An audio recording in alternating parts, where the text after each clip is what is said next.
Hello friends, welcome back to Aliya port. Today we will be discussing Raoult's law. तो Raoult's law क्या है? ये basically हमें एक सोल्यूशन का वेपर प्रेशर निकालने में हेल्प करता है। वेपर प्रेशर क्या होता है?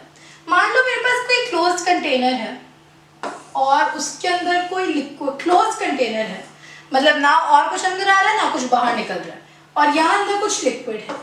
अब क्लोज्ड कंटेनर तो क्या होगा, जो सरफेस पे पार्टिकल्स हैं वो एस्केप कर जाएंगे, यहाँ ऊपर थोड़ा सा वेपर बन जाएगा। अब हमें पता है गैस के पार्टिकल्स रैंडमली मूव अबाउट करते हैं, तो मूव करते करते अगर लिक्विड के सरफेस को कुछ गलती से हिट कर गया तो वहाँ ट्रैप हो जाएगा और कंडेंसेशन हो जाएगी। यहाँ इवेपोरेशन हो रही है, यहाँ कंडेंसेशन हो रही है। अब इवेपोरेशन का रेट तो कांस्टेंट रहेगा, लेकिन धीरे धीरे कंडेंसेशन का रेट बढ़ता जाएगा। At some point rate of evaporation और रेट ऑफ कंडेंसेशन बराबर होंगे और तब एक डायनामिक इक्विलिब्रियम बन जाएगा कि जितना वेपर बन रहा है उतना निकल रहा है और constant amount of liquid and solution and vapour है। जब ऐसा होगा तो यहाँ ऊपर जो प्रेशर होता है उसे हम वेपर प्रेशर कहते हैं। समझ आया? सो राउल्ट्स लॉ क्या कहता है? दो टाइप के सॉल्यूशन हम यहाँ डिस्कस करेंगे। सबसे पहला तो है सॉलिड एंड लिक्विड। सो मान लो कुछ सॉल्यूट है ए।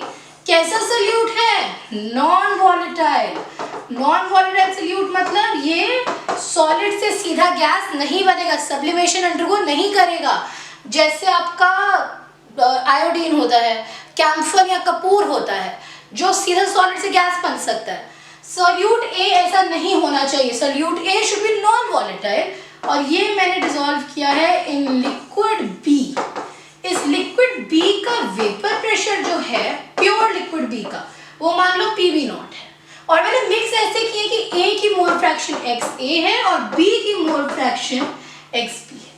तो इस सोल्यूशन के ऊपर वेपर प्रेशर कितना होगा? ओरिजिनली जब मैंने शुरू किया था इट वाज PB नॉट, और अब जो फाइनल प्रेशर P होगा वो कितना होगा? B। ये P कितना है? XB।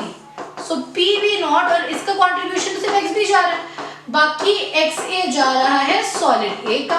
लेकिन एक सॉलिड है तो, और नॉन वॉलेटाइल सॉलिड है मतलब वेपर भी नहीं बना रहा, तो PA नॉट जीरो है, मतलब ये पूरी चीज जीरो है।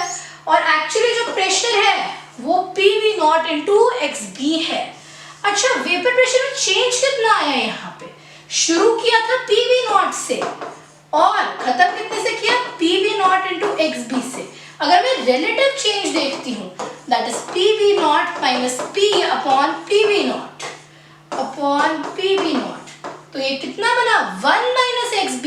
अब हमें पता है मोल फ्रैक्शन का सम 1 होता है, मतलब XA plus XB will be equal to 1।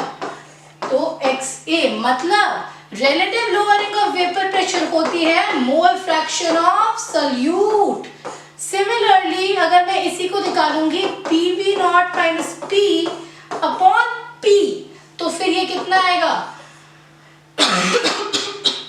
ये आएगा आपका mole fraction of solute, sorry, number of moles of solute upon number of moles of solvent, right? अच्छा, ये तो हुआ आपका राउल्ट्स लॉ, और उस पे जो बेसिस जो relative lowering of vapour pressure है। अगर एक सॉलिड में, अगर एक लिक्विड सॉल्वेंट में मैंने सॉलिड सोल्यूट डाला है, अच्छा अगर मेरे को यही चीज अब अगर देखनी हो लिक्विड एंड लिक्विड, तो मान लो कोई लिक्विड A है जिसका प्योर A का वेपर प्रेशर PA है, और कोई लिक्विड B है जिसका प्योर B का वेपर प्रेशर PB है, राइट? ये मोल फ्रैक्शन XA और ये मोल फ्रैक्शन XB में मिक्स की है। अब मेरा नेट प्रेशर क्या होगा? PA not XA plus PB not XB, और ये चीज ही राउल्ट्स लॉ है। अगर मुझे इसको सिंप्लीफाई करना हो तो ये जो PB नॉट वाली टर्म है मैं इसे लिख सकती हूँ XB 1 माइनस XA है, और ये PA नॉट इंटू XA है। ये XA और ये XA अगर मैं कॉमन रखूँ तो ये कितना बना? PB not plus XA times PA not minus PB not, और ये है मेरा टोटल प्रेशर। और ये जो चीज है ये है पूरे सोल्यूशन के ऊपर वेपर प्रेशर, और राउल्ट्स लॉ ये और ये ही कहता है। अच्छा, एक और जरूरी चीज पे अगर हम आते हैं, अब हम इसमें डाल्टन्स लॉ को ले आते हैं। डाल्टन्स लॉ क्या कहते हैं कि गैसेस का कोई मिक्सचर है तो टोटल प्रेशर में एक गैस का कंट्रीब्यूशन उसके मोल फ्रैक्शन पे डिपेंड करेगा। मान लो कोई गैसेस हैं ए बी सी डी भर के कुछ भी नंबर ऑफ गैसेस हैं, सबका मिला के टोटल प्रेशर P है, तो उस P में जो कंट्रीब्यूशन ड्यू टू A होगा that will be equal to total pressure into mole fraction of A। कोई भी गैस I है तो mole fraction of I will be equal to mole fraction pressure due to I mole fraction of I into total pressure. ये होता है Dalton's law. तो मान लो किसी सॉल्यूशन के ऊपर जो टोटल प्रेशर है वो P है, P इनटू अब दो ही कंपोनेंट है A और B। A की वजह से इतना कंट्रीब्यूशन आ रहा है, लेकिन एक्चुअली A की वजह से कितना कंट्रीब्यूशन आएगा PA not into XA। Similarly total में B की मोल फ्रैक्शन कितना कंट्रीब्यूशन है PB naught into XB। Let me remind you Y और YB क्या है, लिक्विड के ऊपर जो वेपर है, जो वेपर प्रेशर कॉज कर रहा है उसमें A और B की जो डिस्ट्रीब्यूशन है, तो इससे मैं YA और YB की वैल्यू निकाल सकती हूँ। कोई भी I है अगर हम जनरलाइज देखें, सो PIXI upon P total. P total यहाँ पे क्या है मेरा PXA plus PBXB, right. A और B के लिए उसका जो कंट्रीब्यूशन है सिर्फ वो, ये है मेरी ऊपर वाले वेपर में मोल फ्रैक्शन।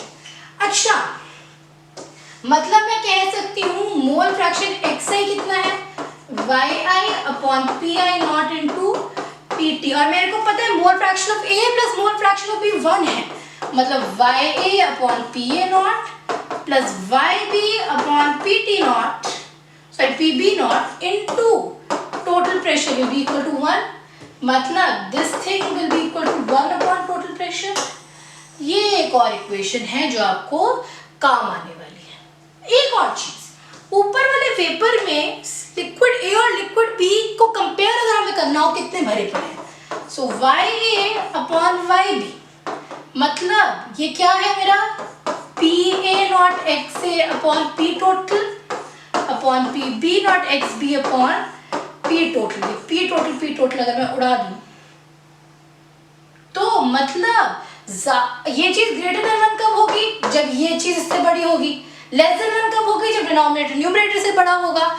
मतलब जो लिक्विड ऊपर ज्यादा कंट्रीब्यूशन दे रहा है, जिसका P नॉट इनटू X बड़ा है, वो उसकी मोल फ्रैक्शन ऊपर वाले वेपर में ज्यादा होगी।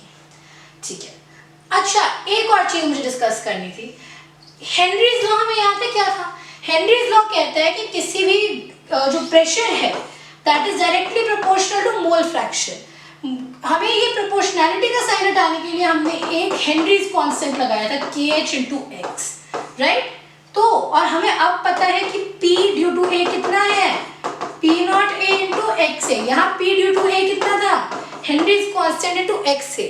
तो Raoult's law is a special case of Henry's law when Henry's constant KH is equal to the vapor pressure due to pure liquid। तो क्विकली अगर हम रिकैप्चुलेट करें, Raoult's law vapour pressure solution बताता है। अगर सॉलिड एंड लिक्विड सॉल्यूशन है तो non volatile solid, तो प्रेशर ये है, right. Relative lowering of vapour pressure आती है जो हम ऐसे देखते हैं। अगर लिक्विड एंड लिक्विड है टोटल प्रेशर इतना होता है, ऊपर वाले वेपर में इतना कंट्रीब्यूशन होता है। एक रिलेशन ये है, एक ये वैल्यूज है। हेनरीज कांस्टेंट का स्पेशल केस तब होता है और जिस चीज की ज्यादा कंट्रीब्यूशन होगी प्रेशर की तरफ, वो वेपर में ज्यादा होगा। अच्छा एक और चीज, जरूरी नहीं है राउल्ट्स लॉ हमेशा फॉलो होगा। कई बार ऐसा होता है जो प्रेशर कैलकुलेटेड था ऑब्जर्व उससे ज्यादा हो या ऑब्जर्व उससे कम हो। जब ऑब्जर्व कैलकुलेटेड से ज्यादा होता है तो हम कहते हैं पॉजिटिव डेविएशन है, और जब ऑब्जर्व कैलकुलेट से कम होता है तो हम कहते हैं नेगेटिव डेविएशन है, राइट। ये होता है नॉन आइडियल सॉल्यूशंस में। टेक्निकली एक आइडियल सॉल्यूशन होता वही है जो राउल्ट्स लॉ फॉलो करता है। ये क्यों हो रहा है? अगर जो बाइंडिंग है, जो इंट्रामॉलिक्यूलर बॉन्डिंग है, उसकी स्ट्रेंथ बहुत ज्यादा स्ट्रॉन्ग या वीक हो तो उस हिसाब से कम या ज्यादा वेपर्स बनते हैं, जिससे ऊपर का वेपर प्रेशर एक्सपेक्टेशन से कम या ज्यादा हो जाता है, इन विच केस हमें नेगेटिव या पॉजिटिव डेविएशन दिखती है। ये राउल्ट्स लॉ के स्पेशल केसेस होते हैं। So I hope your concept clear. That was all for today's video. Goodbye. Thanks for watching.